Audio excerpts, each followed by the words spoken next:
Jeff Allen here, another video on the topic of how linguistics relates to user assistance translation, kinesics. Now, this is an area that is very seldomly found in any linguistics program. It usually happens at a much more advanced level within some other subtopic. Usually it will happen in grammar or something like that. But I want to discuss it here because I think it's important to distinguish here. So kinesics is the question of the distance of objects between them and one another. And this can be a physical distance or it can be a visual distance on written paper, okay? So I got an example here. I'm gonna say got something here. Like I got two objects here. So I'm gonna take these two objects, right? So I can say this cup here and this mouse here, right? They're close to me, right? But now I say this cup here and that mouse, this cup and that mouse, right? It's a question of distance, right? And if you had two examples, if I have, here's a great one. This would be cool. I got two keyboards. So I got two different types of external keyboards. This keyboard, this keyboard. Now, if I put them a distance away from each other, I could say this keyboard here, this keyboard, and that keyboard. In English, we do that, right? Now, not all the language do that. They'll say, in French, they'll say that keyboard because there's only one, right? And then only when there's two of them, they say this keyboard and that keyboard, right? Because you're distinguished, but they can be close to you. They don't have to be necessarily far away from you to say that, right? So different language can handle this kinesics in a different way. Another area of, and this is important when you're doing editing, language editing and analysis, does it sound correct in the language that you're editing, right? Or you're getting into some kind of multilingual kind of noise pollution happening because they're using the example from their own mother tongue, which might be the one that you use in the language you're editing, right? So this happens a lot. People choice of words, right? Of distance. Another area we're going to distance is in physical distance, greetings. Can people do the greetings and can you shake a hand closely? Can you do the French, cheek kisses?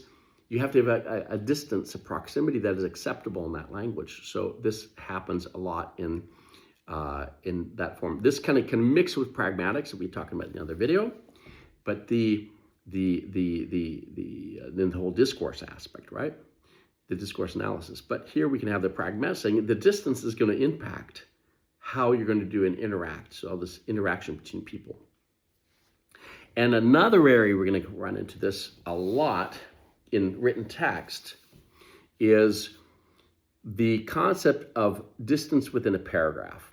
So if we say in this, I'm going to use the example of the keyboards again, right? So you have two different keyboards here. And say, in the one sentence, I'm going to say this keyboard or a keyboard A is used for this purpose because it's a foldable keyboard. And keyboard B is used for another purpose in a train or something. Then I'll refer back to these, in the next sentence, I'll refer back to these keyboards. And I'll say the former keyboard is one for done something, and the latter keyboard is used for another purpose. So in the second sentence, I'm using words saying former and latter, whereas I presented them as A and B. This is how the study specifically of the distance, the kinesics of the words is going to be used. You're going to have different words in the next sentence. And we can get to another subfield. This is called anaphora and cataphora. This is referring back to words before and after. So references. This happens in pronouns. So if I say, John did this, and then later says he, we know who John is, right? Now, it gets complicated if we had John and Bill, and you say he afterwards. You don't know which he it is, right? Or Jane and Pam, if we say in the next sentence she, we don't know which one it is, right? So this is where kinesics and anaphora and cataphora come into place by referring back. You know which one you're referring to by the placement of the he or the she in the sentence and making sure that you make it non-ambiguous, right? So this comes in play. Kinesics we usually call in linguistics call an affricatafra, like I said, but it's really in kinesics. It's the distance, and usually kinesics is used for distance, proximity, in physical distance, but it can also be in content, written content. So you get a lot of this kind of distance aspects in video format, video kind of content.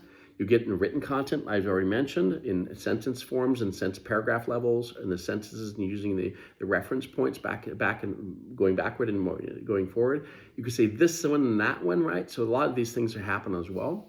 And these are examples of how kinesics. You can be using kinesics actually in your content. And then you're dealing with it when you're translating to another language. You have to maybe use other forms or other examples or other ways of explaining it, because you don't have a one-to-one relationship of kinesics between the different language that you're using. So thanks so much. If you have any questions, go ahead and reach out to me. Again, Jeff Allen, and I'll go ahead and answer those. Thanks so much.